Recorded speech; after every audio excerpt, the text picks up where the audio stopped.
If sung well, the national anthem can evoke tears of joy and patriotic pride.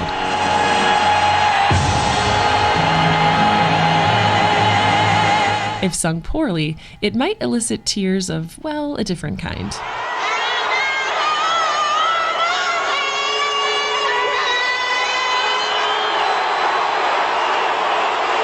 From flubbing lyrics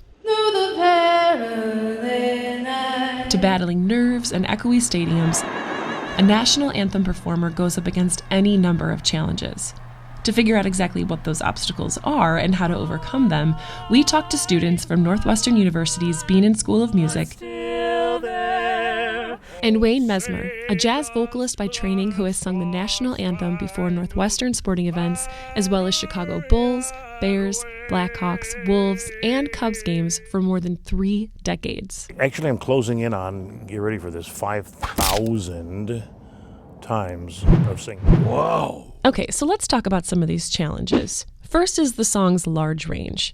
I think one of the biggest challenges of singing the national anthem is just how low it begins and how high it ends, which for some singers can be difficult to maintain, the real best vocal quality all throughout the high points and the low points. Yeah, people jump off that train at either the high or the low end. Sure. An octave and a fifth is far beyond the average person's non-trained singing voice. Sure. So, they might be able to sing the octave, but they might need to drink a fifth to hit the high note, so.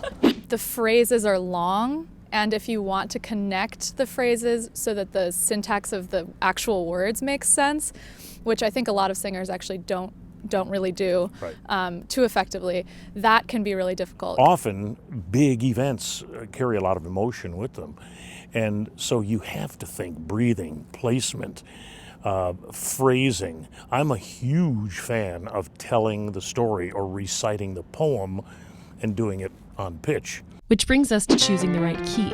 It's very easy to start with what you think is the right key and then realize halfway through when it gets to the higher part that you can't do that. Yeah. And then you end up having to change the key, and that's just unfortunate for everybody. By the time it gets to the high point at the end, you want to be sure you're in the kind of part of your voice and your register that you want to be. So some singers decide to do that, to start it much lower, which sounds a little shaky at first, but then it's worth it at the end because you can do the ending in your chest voice or like a high belt, and that gets a lot of people going.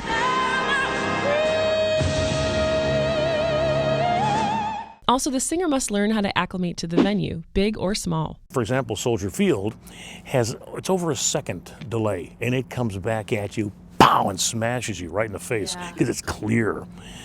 Wrigley Field has no real delay, but it sounds so different than when you're rehearsing or singing in your living room or practice room. The pressure in some of these situations, such as singing at the Super Bowl or before a World Series championship game, can get pretty intense. As I walked by home plate, I saw the plate that had the World Series logo on it. It was like, and I've been doing this forever.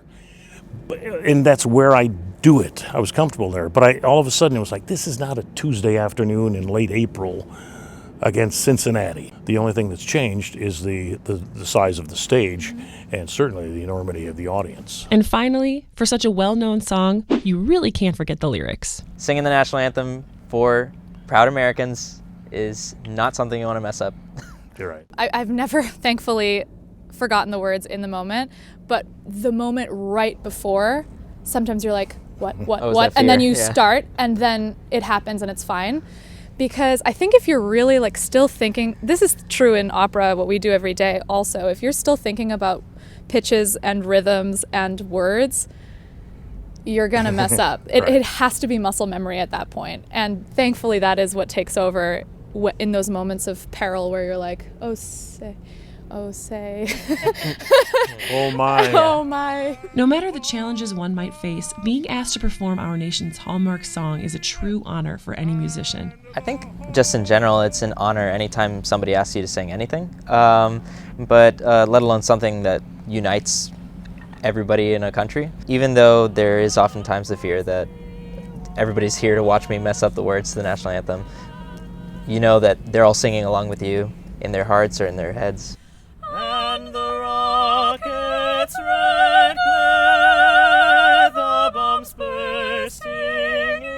I'm singing for the guy who doesn't have the voice, who doesn't have the range of an octave and a fifth, which is most people. Or some guy sitting on a bar stool watching a ball game. Hey, look at this guy. You know, that I'm representing his voice, or someone who's served in the military, or someone who is in the military. You know, so just what you said, the respect there. Also, that's the one moment where everything stops. Yeah. Sure. And they're focusing on you. O'er the land of the free and the home of